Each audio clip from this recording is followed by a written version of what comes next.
Salut tout le monde, pensée du jour numéro 5. Dans cette vidéo aujourd'hui, on va partir sur un sujet un peu plus technique que d'habitude. On va parler du rôle des filières énergétiques. Alors on dit souvent que les filières énergétiques créent ou produisent l'énergie que notre corps utilise pour fonctionner. En vérité, l'énergie ne peut ni être créée ni être détruite.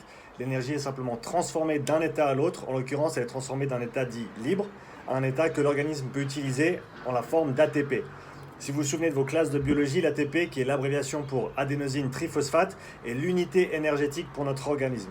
L'ATP, qui est donc le carburant pour le corps humain, permet non seulement de maintenir la structure et le contenu de nos cellules en place, mais c'est aussi cette molécule d'ATP qui fournit l'énergie pour, par exemple, alimenter une contraction musculaire. Alors pour résumer, chaque muscle ou chaque fibre musculaire a une certaine quantité d'ATP en stock. Ces molécules d'ATP contiennent de l'énergie dans leur liaison chimique, énergie qui est libérée lorsque la molécule est dégradée ou cassée. Lorsqu'on produit une contraction musculaire, cela engendre donc la dégradation de ces molécules d'ATP qui fournissent l'énergie pour la contraction. Si on veut continuer à produire des contractions musculaires, il nous faut donc recomposer ou remettre ensemble ces molécules d'ATP qui ont été dégradées. Et c'est là que les filières énergétiques entrent en action. Les filières énergétiques ne produisent donc pas d'énergie à proprement parler, mais elles traitent du résultat de la dégradation de l'ATP. Elles sont là pour recomposer l'ATP et nous permettent donc de continuer à produire des contractions musculaires ainsi qu'à maintenir toutes nos cellules dans un état de fonctionnement optimal.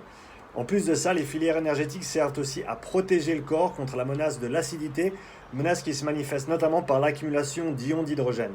Les ions d'hydrogène sont libérés lors de la dégradation de l'ATP et si leur accumulation dépasse un certain seuil, cela induit une réduction de pH, donc une augmentation de l'acidité, et peut compromettre le bon fonctionnement de nos cellules. Pour résumer, les filières énergétiques ont deux rôles fondamentaux. Leur premier rôle est de traiter du résultat de la dégradation des molécules d'ATP et donc de recomposer cet ATP pour nous permettre de continuer à bouger et à vivre. Et leur deuxième rôle est d'extraire les ions d'hydrogène qui sont produits lors de la dégradation de l'ATP afin de limiter leur accumulation et d'éviter les conséquences néfastes qu'engendre un environnement acidique.